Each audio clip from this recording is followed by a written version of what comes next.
misspelling Wendell and Wild. Well, Wild, the wild part of Wendell and Wild this entire time, and didn't even realize it until it was time for me to actually watch this movie. But I'm halfway through my spooky movies list, which is exciting. So, Wendell and Wild is about a young girl named Kat who loses her parents when she's 8 years old. And, she's from the town of Rust Bank. And she, after losing her parents in a car crash, they fell to the bottom of the sea. She was in the car, but her mom got her out, and she was able to swim up, and, they got her and rescued her. But after experiencing that tragedy, she ends up in the system and, is bounced from, I'm guessing, foster home to foster home. She gets in fights, she gets in trouble, she goes to jail. And so when we meet her at when we reunite with her at 13 years old, she's in the back of a car, chained up, and is on her way to a Catholic school, back to Rust Bank, which she hasn't seen since she was 8. And she's looking at how it's so depressed. Like, the town is so depressed, which I feel like matches Kat's depression since losing her parents. The town is in disarray. There are no jobs. Like, it's just dead. And she's shocked to see this. She gets to the school to participate in a program called Break the Cycle. And things start hitting the fan. Kat finds out that she is a Hell Maiden. And there are these two demons named Wendell and Wild who realize that she can summon them to the land of the living, where they can, kick their business off the ground. Because they've been on punishment and hell because of something they did wrong. So this movie is about dealing with your crap. It's a very beautiful movie. I love the art. I love the way that Kat is designed, from her natural hair to her eyebrow rings to her earrings to the way she dresses. I love the punk, gothic design of the characters. I love how diverse the movie is, between Raul and, the person who brings Kat to the school is an indigenous woman.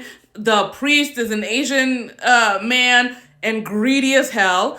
So the systems in this movie are completely corrupt. From the priest who's running the Catholic school, who is also running the program Break the Cycle, but he doesn't care about the kids who have come to be reformed. He just wants the money. You've got two people, which I find funny, that they decided that it should be a black man, white woman interracial couple, but they're evil and greedy. They're also British, so I'm thinking like colonial power, the British part. And they're also head of the Klaxon Corp, and I'm like, all y'all missing is 1K. But they are trying to build a private prison in the town. So you've got these rich people with resources, and instead of helping to rebuild the town, give jobs, no, they want to be part of the school to prison pipeline and further disenfranchise the town.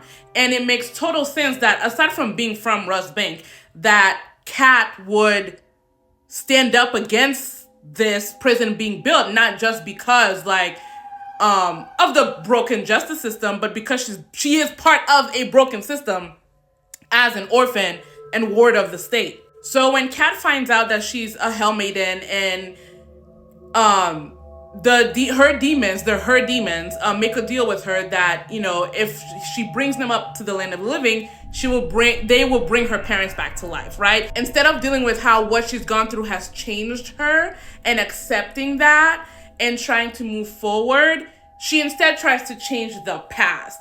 She instead tries to change reality to what she's familiar with, to the last time she was happy, which is completely understandable because grief is complicated and Kat is 13. I love this movie because, and the story and the attempt at telling this story, because we don't have a lot of stories like that with Black children, Black teenagers, Black children, where they're working through these big emotions like loss and, grief and anger and, these major life changes that you didn't ask for, and how to navigate that and naming these feelings with these themes and stuff like that. So I love this movie for being for adding to the few body of work that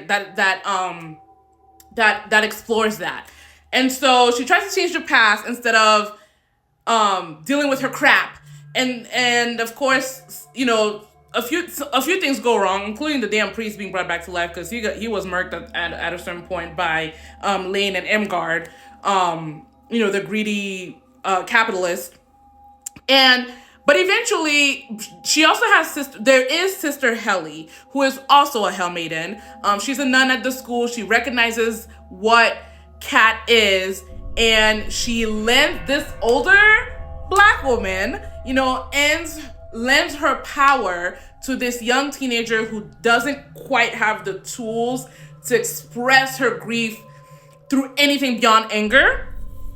And so she lends her literal power to her to help her work it out, because she knows exactly what she needs to do, but also acts as an anchor to Kat, while Kat is battling literally her shadow self, her demons, not her demons, because the demons are Wendell and Wild, but her shadow self, her past, and to defeat what's been literally had her in chains, because the shadow is in chains, and Kat in the fight breaks the chains and then hugs her like childhood self.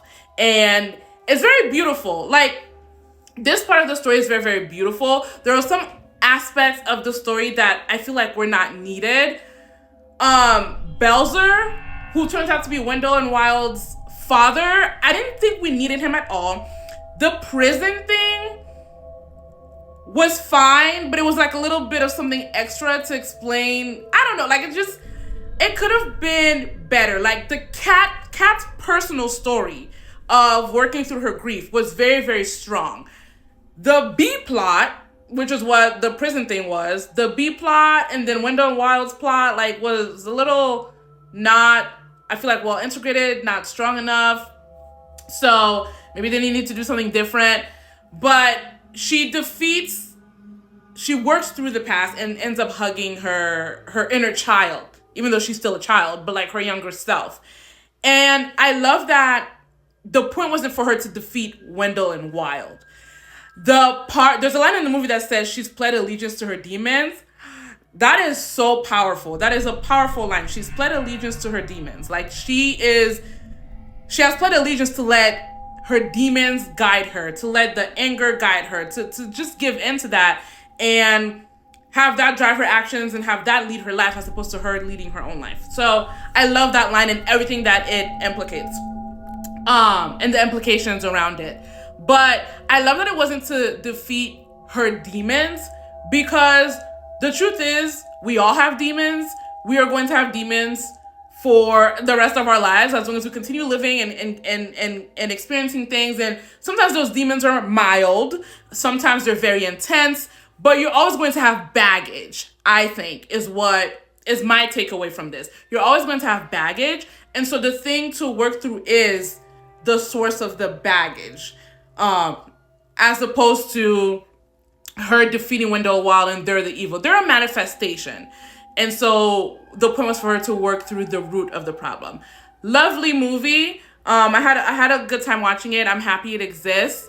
I struggle between rating it a 3 because of like I love the theme. I'm not sure that the vehicle through which they expressed those themes was the best way, or was, but I struggle between a 3 and a 4, but I'm gonna land on a 4, just because Wendell and Wild doesn't have much companions, and I feel, and that alone is making me bump it up to a 4.